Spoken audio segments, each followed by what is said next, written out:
میں مرکز کے جنرل سیکریٹری کے اس کلیدی کلمات کے بعد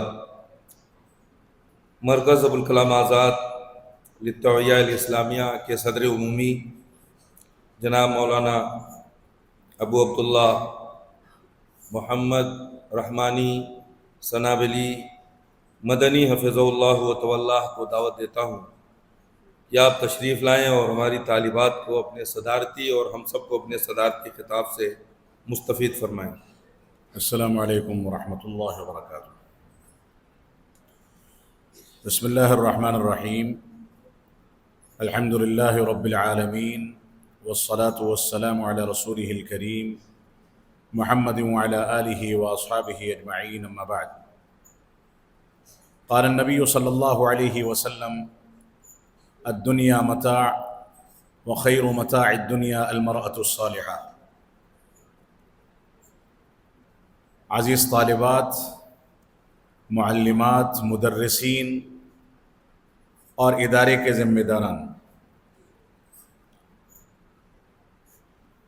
ہر تعلیمی سال کی ابتدا پر یہ افتتاحی اور تربیتی اجلاس ادارے کے تمام شعبہ جات میں رکھا جاتا ہے۔ اس اجلاس اور اس پروگرام کا بنیادی مقصد ایک تو یہ ہوتا ہے کہ آپ کو یہاں کیسے زندگی گزارنی ہے، کن اصول و ضوابط کی پابندی کرنی ہے، اس کی تذکیر کر دی جائے، بتا دیا جائے کہ یہاں کے اصول و ضوابط کیا ہیں۔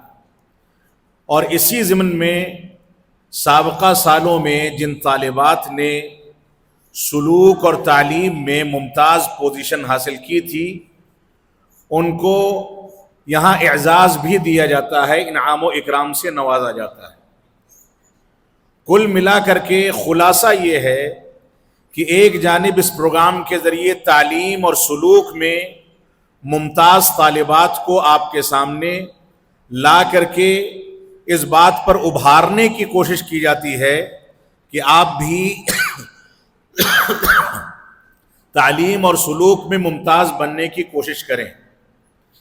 دوسری ایک اہم بات جس کو آپ کے سامنے یہاں ذکر کیا جاتا ہے وہ اصول و ضوابط کی خواندگی ہوتی ہے، تاکہ آپ ایک منظم طریقے سے اور اصول و ضوابط کی روشنی میں زندگی گزارنے کا ہنر سیکھ سکیں۔ اللہ کے نبی صلی اللہ علیہ وسلم کا فرمان ہے، المسلمون علی شروطہم۔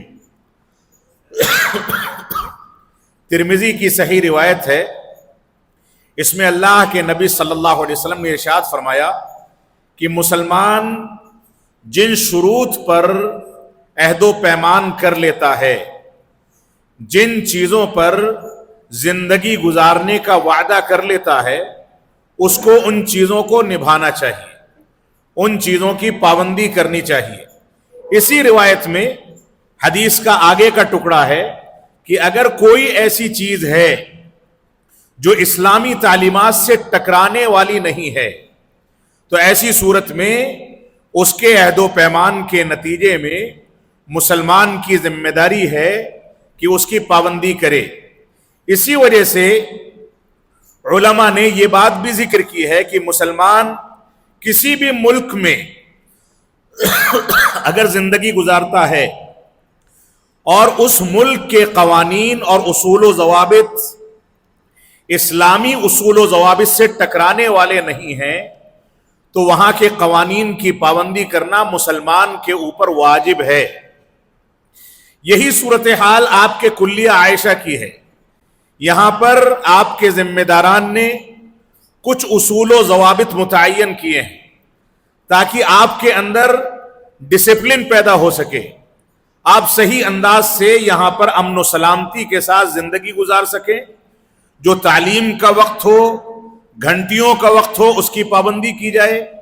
اللہ رب العالمین کو یاد کرنے کا وقت ہو تو نمازوں کی پابندی کی جائے۔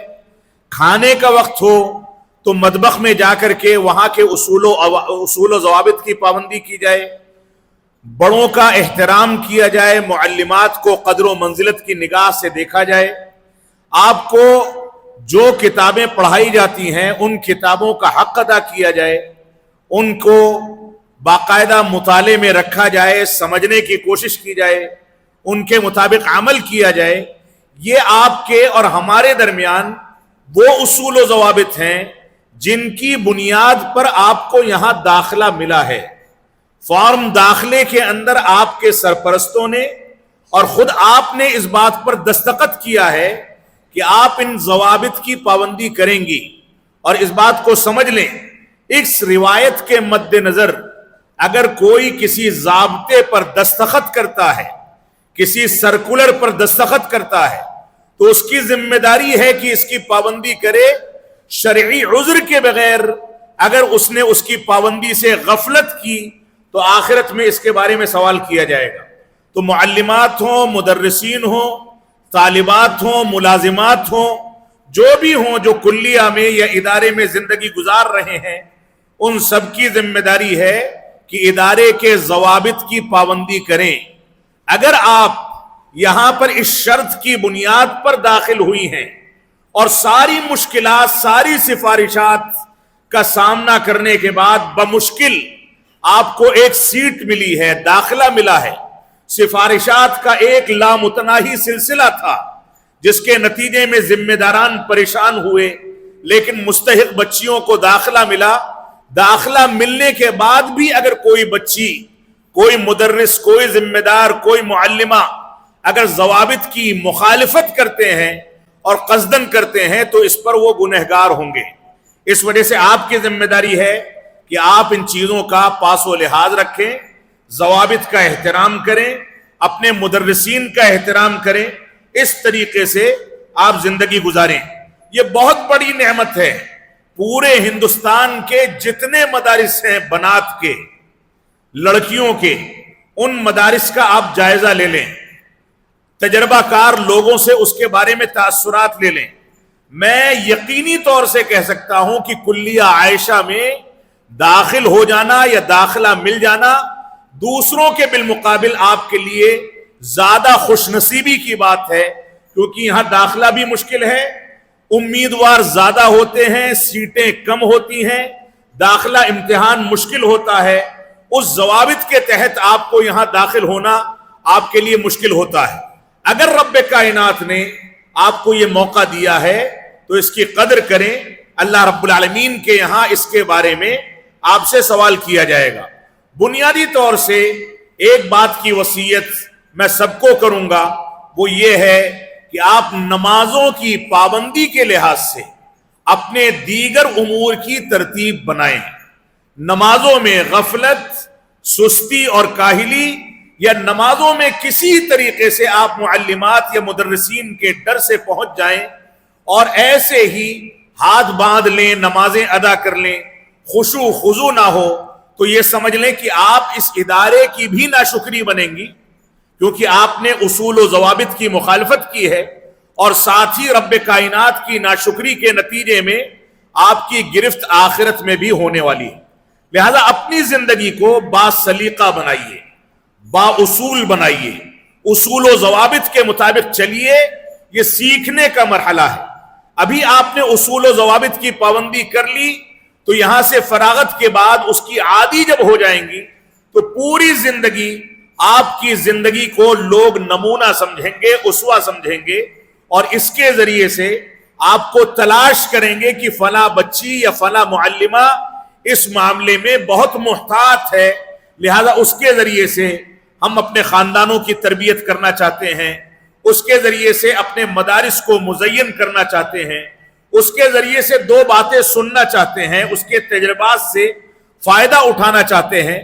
ورنہ زندگی گزارنے تو سب آئے ہیں. ایک جانور بھی دنیا میں بھوکا نہیں مرتا، وہ بھی دیکھ پاتا ہے، سن پاتا ہے، چل پاتا ہے، محسوس کرتا ہے، اپنی زبان میں بولتا ہے، کہیں نہ کہیں زندگی گزارتا ہے، اور ایک انسان بھی زندگی گزارتا ہے. لیکن انسان اور جانور کی زندگی میں زمین آسمان کا فرق یہ ہے کہ انسان کو عقل و شعور دیا گیا، اور انسان اگر عقل و شعور کے استعمال کے باوجود ایک منظم اور ایسے ہی آئیڈیل زندگی اختیار نہ کر سکے، ایک عام بچی کے بالمقابل آپ پڑھی لکھی بچی کا کردار نہ ادا کر سکیں، عام خواتین کے طریقے سے آپ بھی یوں ہی جنگلی زندگی گزاریں، تو آپ میں اس میں کیا فرق ہے؟ ایسے لوگوں کو قرآن مجید جانوروں سے زیادہ گیا گزرا کہتا ہے، جو لوگ عقل و شعور کے باوجود اللہ رب العالمین کا حق نہیں ادا کرتے اور اصول و ضوابط کی پابندی نہیں کرتے۔ لہذا آپ کو انسان بنایا گیا، آپ کو عقل و شعور عطا کیا گیا، آپ کو یہ موقع دیا گیا، اس سے بھرپور فائدہ اٹھائیں، اصول پسند بنیں۔ بچیوں کی عام طور سے یہ عادت ہے، وہ آسان پسند ہیں، آسانی تلاش کرتی ہیں، درسیات میں مختصر طریقے سے پڑھایا جائے، عبارت خانی میں آپ کو پریشان نہ کیا جائے، معلمین کو آپ زیادہ مصروف رکھنا چاہتی ہیں کہ درس مکمل نہ ہونے پائے اور نصاب کم ہو۔ یہ آسان پسندی آپ کی صلاحیت کا سب سے بڑا روڑا ہے۔ ایک طالبہ کو مشکل پسند ہونا چاہیے۔ ایک چیز آپ نے سیکھ لی، آپ مدرسین و مدرسات کو پریشان کر کے دوسری چیز سیکھنے کی کوشش کریں۔ صبح سے شام تک آپ مشکل سے مشکل ترین عبارتیں اردو زبان کی، عربی زبان کی، انگریزی زبان کی، ہندی زبان کی عبارتیں اٹھائیں، اس کو حل کریں، اس کا ترجمہ کریں۔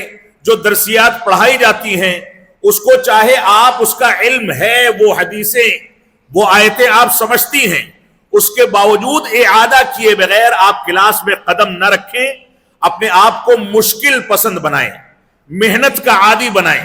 یہ 2-4 سال 10 سال کی محنت ساری زندگی آپ کو آرام دینے والی ہے، اور صرف زندگی میں نہیں، دنیا میں نہیں، بلکہ یہ چیز جس کو سیکھنے کے لیے آپ یہاں آئی ہیں، یہ چیز آپ کے لیے آخرت کے آرام کا بھی سامان ہے۔ آخرت میں بھی آپ کو جنت میں اسی تعلیم کے نتیجے میں اعلیٰ مقام مل سکتا ہے۔ لہذا آپ اس بات پر توجہ دیں، مشکل پسند بنیں، علم کے مطابق عمل کریں، بڑوں کی قدر و منزلت کو سمجھیں، اور معلمات ان بچیوں پر ویسے ہی مشفق سلوک اختیار کریں جیسے ایک ماں اپنے بچوں کے ساتھ بہتر سلوک اختیار کرتی ہے۔ کلیہ کے اندر اس بات کا شکوہ میں برملا کرنا چاہوں گا کہ معلمات بسا اوقات بڑی بچیوں پر، چھوٹی بچیوں پر جہاں نرمی ہونی چاہیے وہاں بھی سختی کر جاتی ہیں۔ ان کے ساتھ مشفقانہ رویہ اختیار کر کے دوستانہ ماحول میں ان کو اصول و ضوابط کا پابند بنایا جائے، اور جو بچی اصول و ضوابط کو ہلکا سمجھے اس کو کنارے کر دے، اس کے ساتھ یقیناً سختی کی جائے، کارروائی کی جائے، لیکن عام ماحول میں اٹھنے بیٹھنے میں ایک دوسرے کے ساتھ اچھا سلوک کیا جائے۔ یہ معلمات کی ذمہ داری ہے، اس کے بارے میں بھی آپ سے آخرت میں سوال کیا جائے گا۔ ایسے ہی بچیوں کی ذمہ داری یہ ہے کہ وہ بڑی بچیاں جن کے ساتھ چھوٹی بچیاں زندگی گزارتی ہیں، وہ بڑی بچیاں ان کے لیے مشفق بنیں، ان کی مربیہ بنیں، اپنی چھوٹی بہنوں کو سکھائیں، ان کے لیے آسانیاں پیدا کریں، ان کو اصول و ضوابط کا عادی بنائیں، ان کے درسیات کے اشکالات کو باصلاحیت بچیاں حل کریں، جس کے نتیجے میں ان کی صلاحیت بھی پنپے گی، اس میں بھی 4 چاند لگیں گے۔ لہذا اس انداز کا ماحول یہاں پر پیش کیا جانا چاہیے۔ شکر گزار بنے، ناشکرا پن یہ خواتین کی ایک ایسی خصلت ہے جس کے نتیجے میں خود رسول اکرم صلی اللہ علیہ وسلم نے خواتین کو اس پر خصوصی تنبیہ فرمائی، اور عموماً دیکھا جاتا ہے کہ ذرا سی کوئی کمی رہ گئی بچیاں منہ پھیلا لیں گی، ناشکرا پن ہوگا، شکایت کرنے لگیں گی۔ کبھی کمی ہوتی ہے تو کبھی خوبیاں بھی ہوتی ہیں، شکر گزار بنے۔ اللہ کے نبی صلی اللہ علیہ وسلم کا فرمان ہے، من لم یشکر الناس لم یشکر اللہ، جو لوگوں کا شکر گزار نہیں ہوگا وہ اللہ رب العالمین کا شکر گزار نہیں ہو سکتا۔ اس سے زیادہ آپ کو کون سی نعمت چاہیے کہ آپ کو لائٹ پنکھا ملا ہے، رہنے کے لیے کمرہ ملا ہے، کھانے کے لیے بہتر سے بہتر کھانا پیش کیا جاتا ہے، پڑھانے کے لیے معلمون و معلمات باہر سے آ کر کے آپ کی کلاس میں آپ کے سامنے بہتر سے بہتر درس پیش کرتے ہیں، آپ کو ساری سہولیات ہیں، تھوڑے خرچ میں پورا سسٹم آپ کے لیے تیار کیا گیا ہے. اگر باہر جا کر کے آپ ہاسٹل تلاش کریں, اس انداز کے آرام اور آسائش تلاش کریں, تو میں کہتا ہوں کہ سال میں اور مہینوں میں لاکھوں روپے آپ کھپا دیں تو بھی آپ کو یہ سہولیات نہیں ملنے والی. اس پر آپ کو رب کائنات کی اور ادارے کے ذمہ داران کی شکر گزاری ادا کرنی چاہیے. اسی طرح سے ہماری ذمہ داری ہے کہ ہم اسلامی رواداری, اسلامی تعلیمات کا مکمل خیال کریں, حجاب کی پابندی کریں.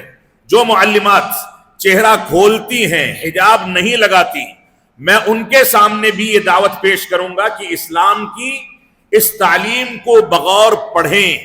موجودہ پر فتن دور میں جس انداز سے خواتین کو کھلواڑ بنایا جا رہا ہے, جس انداز سے ان کے اوپر تبصرہ کر کے غلط انداز کی فضا قائم کی جا رہی ہے, ایسے موقع سے اسلام کی جانب اگر آپ بڑھتی ہیں اور اس کی تعلیمات اختیار کرتی ہیں تو یہ آپ کے لیے خیر کا پیغام ہے, باعث اجر ہے, اور آخرت میں ترقی کے منازل طے کرنے کا ایک ذریعہ ہے. اس وجہ سے اس پر بھی توجہ دی جائے. اللہ رب العالمین ہم کو قرآن و سنت کی پیروی کرنے کی توفیق عطا فرمائے. ممتاز طالبات جن کو سلوک یا تعلیم میں منتخب کیا گیا, انعامات دیے گئے, میں ان طالبات کو مبارکباد پیش کرتا ہوں, اور ساتھ ہی ان سے اور تمام طالبات سے یہ اپیل کرتا ہوں کہ ہم یہ چاہتے ہیں کہ یہ امتیاز کا جو انعام ہے, جو ہزاروں روپے کی شکل میں آپ کو تقسیم کیا جاتا ہے, یہ انعام ہر بچی کو ملنا چاہیے.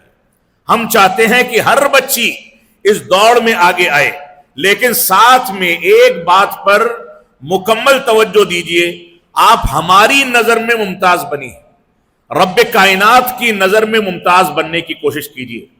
آپ تعلیم و سلوک میں ممتاز بنی ہیں, آپ رب کائنات اور اپنے درمیان کا رشتہ اتنا مضبوط کیجئے کہ جو تعلیم حاصل آپ کر رہی ہیں اس تعلیم کا حق بھی ادا ہو, اور ساتھ میں سلوک میں آپ نے جو امتیاز حاصل کیا ہے وہی سلوک و اخلاق آپ ممتاز طریقے سے رب کائنات کے دربار میں بھی پیش کر سکیں, تاکہ آپ رب کائنات کے مقرب بندوں میں شامل ہو سکیں. یہ امتیاز ظاہری شکل و صورت پر حکم لگانے کے نتیجے میں ادارے نے آپ کے لیے منتخب کیا ہے.